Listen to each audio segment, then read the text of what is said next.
आज मुझे बड़े अफसोस के साथ कहना पड़ रहा है कि आज सुबह जब मैं उठा तो किसी अल्लाह के बंदे ने मेरा ट्विटर हैक करके तो नहायती नाजेबा नहायती बेहुदा वीडियो को मेरे अकाउंट से लाइक किया हुआ है।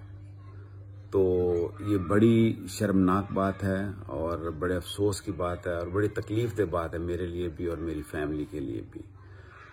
मैं समझता था सोशल मीडिया या ट्विटर एक इंटरेक्ट करने का तरीका है जो कि अपने जानने वाले अपने पहचानने वालों को इंटरेक्ट करने का तरीका है, लेकिन अनफॉर्चुनेटली इस इंसान ने पहली दफ़ा नहीं किया, ये पहले भी हो चुका है।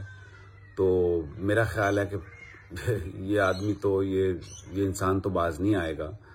तो मैंने डिसाइड किया है कि आज के बाद मैं सोशल मीडिया पे नहीं आऊँगा, क्योंकि मुझे अपनी फैमिली ज़्यादा अजीज़ है, मुझे अपने घर वाले ज़्यादा प्यारे हैं। तो आज के बाद आप मुझे सोशल मीडिया पे नहीं देखेंगे। I'm सॉरी अगर किसी को तकलीफ हुई है इस बात से।